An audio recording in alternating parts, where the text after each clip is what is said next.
Et les priorités s'avèrent aujourd'hui la trésorerie des agriculteurs. La trésorerie, c'est d'abord grâce à des prix plutôt que des primes. Mais aujourd'hui, force est de constater, vous l'avez répété, Monsieur le Président, les aléas sont là et les crises se succèdent et mettent à mal nos situations financières. Il faut donc régler déjà ce qui était promis, régler le solde des aides de la PAC, régler tous les fonds d'urgence qui ont été annoncés cet hiver et pour lesquels on n'a pas de compte rendu et d'état sur l'utilisation de chacun des fonds. Avoir un retour de la part du ministère de l'Agriculture quant au déplafonnement des minimis.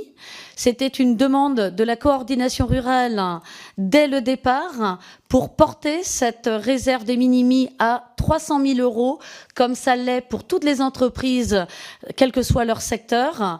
La demande portée par notre ministère a été de demander le plafond à 50 000 €. Et nous autres avons réagi en disant 50 000 €. Oui, mais alors sur la seule année 2024 pour permettre de sauver le maximum d'exploitation. Les trésoreries, c'est aussi un bouclier énergétique avec un prolongement de déjà ce qui a été acté pour le gasoil, mais il faut aller au-delà avec aussi l'électricité et le gaz.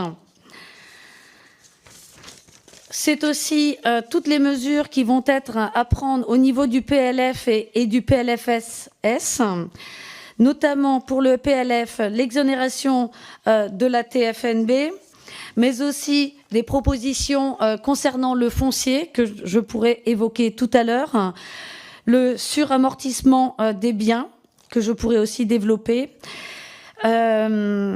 Et le deuxième point, la deuxième priorité, après les trésoreries, c'est tout ce qui rentre dans l'accompagnement structurel de nos exploitations avec la fiscalité et notamment les successions. Pour cela, il y avait la loi d'orientation agricole qui devait répondre à la plupart de ces problématiques. Force est de constater qu'en l'état, pour la coordination rurale, elle n'était pas suffisante, même si le mot revenu y est apparu, même si l'intérêt général y figure, même si les GFAI ont été supprimés, il reste cependant des lignes rouges. Et pour la coordination rurale, nous sommes totalement opposés au diagnostic modulaire. Nous sommes opposés aux stages de sensibilisation face aux enjeux de l'environnement. Nous sommes opposés à la création de France Service Agriculture, qui est une suradministration. Et enfin, vouloir augmenter le nombre d'apprenants de 30% n'est pas non plus une solution pour répondre au problème du renouvellement des générations, sachant que nous avons déjà dans nos écoles d'agriculture suffisamment de jeunes, le problème étant qu'ils ne s'installent pas en nombre.